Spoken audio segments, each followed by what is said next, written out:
दो काम दाभोलकर जी का संगठन और मेरे संगठन में काम करने की और एक कुछ भिन्नता है।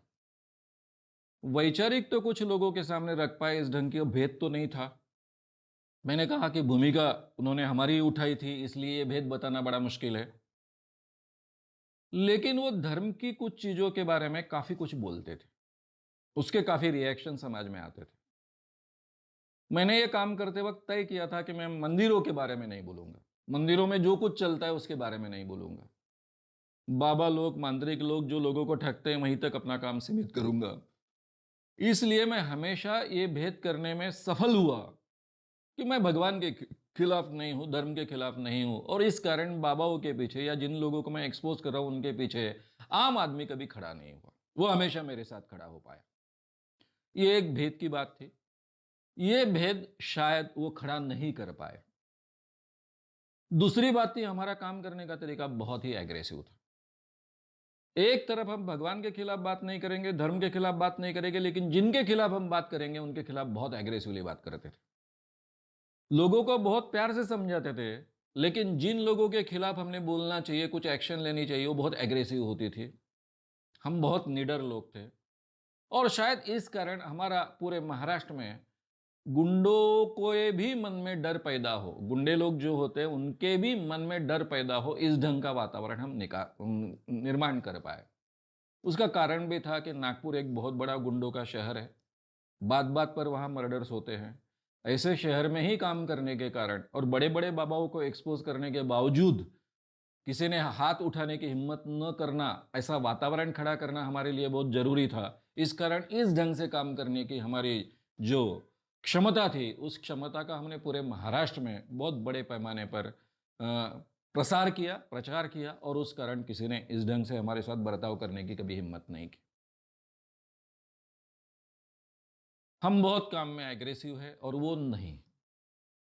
मेरे बोलने के ओरेटरी जिस ढंग की है, मैं बहुत एग्रेसिव ओरेटर रह चुका हूं। जिसको हम कहते हैं मैदानी ओरेटर, उस ढंग का ओरेटर रह चुका हूं। हजारों की तादाद में हमारा भाषण सुनने के लिए लोग आते थे। नेचुरली मेरे कारण मेरे जो कार्यकर्ता ओरेटर बने वो सब मैदानी ओरेटर बने। बड़े पैमाने पर भीड़ खींचने की क्षमता रखने वाले ओरेटर बने। दाभोलकर साहब जो बोलते थे वो एक मध्यम वर्गीय ओरेटर थे, मैदानी ओरेटर नहीं थे। अपनी बात बौद्धिक तरीके से रखते, इस ढंग से वो बात को रखते थे। नेचुरली बहुत बड़े पैमाने पर लोग सुनने को भी नहीं आते थे, और बाकी ओरेटर उनमें से इसी ढंग से बने। एक तरफ हमारे बहुत आक्रामक और बहुत अच्छे ओरेटर, और दूसरी तरफ उनके पास इस ढंग की बात रखने वाले नहीं लोग। ये भी एक बहुत बड़ा अंतर रहा है दोनों के काम में। हालांकि हमारे पूरे संगठन का काम जो चलता रहा उसमें हमारी ओरेटरी, ये हमसे सबसे बड़ा ताकतवर शस्त्र हम बना पाए। हमारा ये बहुत ही ताकतवर शस्त्र बना, जिसके आधार पर यह संगठन काफी फैला, बड़े पैमाने पर लोगों में इसकी पैठ हम निर्माण कर पाए, लोगों का रिस्पांस प्राप्त कर पाए। तीसरी बात फंडिंग की थी। मैंने पहले से तय किया था कि मैं कोई फंड बड़े पैमाने पर इस काम के लिए इकट्ठा नहीं करूंगा। ना सरकार से लूंगा, ना फॉरेन फंडिंग लूंगा। दाभोलकर जी की ऐसी कोई मान्यता नहीं थी।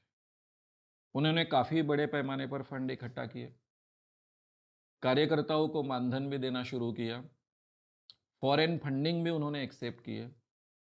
उसके परिणाम ऐसे हो गए कि उन पर बहुत आरोप जड़ने लग गए, जिसके परिणाम मेरे संगठन को भी काफी भुगतने पड़े कि भाई ये फॉरेन से पैसा लेते, क्रिश्चियनों से पैसा लेते और हिंदू धर्म उखाड़ फेंकने का काम करते हैं। और मुझे बार बार इन चीजों का जवाब देना पड़ा। मुझे लगता है सबसे ज्यादा मेरा संगठन उनसे अलग है, ये कहने की जरूरत मुझे बार बार गिरती थी। वो दो कारणों के कारण गिरते थे। जब भी इनके कार्यकर्ता कहीं मार खाते थे तब मुझे कहना पड़ता था कि ये मेरे संगठन के कार्यकर्ता नहीं है, इन्होंने मार खाया, उसका मेरे से कोई संबंध नहीं है। और दूसरा मुझे ये कहना पड़ता था कि ये फॉरेन फंडिंग लेने वाले हम नहीं है, हम अलग है, हम बिल्कुल फॉरेन फंडिंग नहीं लेते हैं। ये बार बार दो चीजें हमको कहकर अपने आप को एस्टेब्लिश करना पड़ा, जो कि मैं करना नहीं चाहता था। क्योंकि मैंने पहले ही ऐसे शुरुआत में 90 में ही मान लिया था कि पहले पॉलिटिकल क्षेत्र में दो अगर से धड़े हो जाते हैं तो एक दूसरे पर वो आरोप करते हैं और उसमें उनकी शक्ति खर्च हो जाती है। यही तमाशा कम से कम सामाजिक क्षेत्र में नहीं देखना चाहिए। इसलिए मैंने 90 में मान लिया था कि मैं दाभोलकर के खिलाफ कुछ बोलूंगा नहीं। कुछ बात करूँगा नहीं। उन्होंने मेरे क्षेत्र में हस्तक्षेप नहीं करना चाहिए, उसी ढंग से मैं उनके क्षेत्र में हस्तक्षेप नहीं करूँगा। ऐसा मैंने मानकर चला था, मैंने मेरी ओर से पूरी तरह से वो बात को अमल में लाई। लेकिन जब भी कोई कार्यकर्ता मार खाता था उनका और वो पेपर में और सब जगह पब्लिसाइज़ हो जाता था, तो मुझे ये कहना पड़ता था कि ये मेरे कार्यकर्ता नहीं है, मेरा कोई कार्यकर्ता मार नहीं खाता है। और फॉरेन फंडिंग की बात आती थी या फिर इस ढंग के फंड्स की बात आती थी, तब मुझे कहना पड़ता था कि ये मेरा संगठन नहीं है। ये 2 जगह मुझे अपने आप को डिफरेंट है हम, ये बार-बार कहना पड़ा, इसकी ज़रूरत गिरी और शायद इसीलिए लोगों तक ये बात पहुँची कि ये 2 अलग-अलग संगठन हैं। ये जो फ़र्क है ऊपरी तौर पर देखने वाला, वो बेसिक फ़र्क भी यही है और ऊपरी तरफ देखने वाला फ़र्क भी ऊपरी तौर पर देखने वाला फ़र्क भी यही है, इससे ज़्यादा और कुछ है ऐसा मुझे लगता नहीं। अगर आपको ये वीडियो पसंद आया हो तो उसे ज़रूर लाइक करें। लोगों में ये अवेयरनेस फैलाने में हमारी मदद करें। वीडियो को ज़रूर शेयर भी करें। तो हमारे YouTube चैनल शाम मानो को विज़िट करें। ऐसे सारे वीडियोस का आनंद लेने के लिए हमारे चैनल को सब्सक्राइब करें। उसके लिए सब्सक्राइब बटन दबाएं। नए वीडियोस का नोटिफिकेशन पाने के लिए बेल आइकन दबाएं।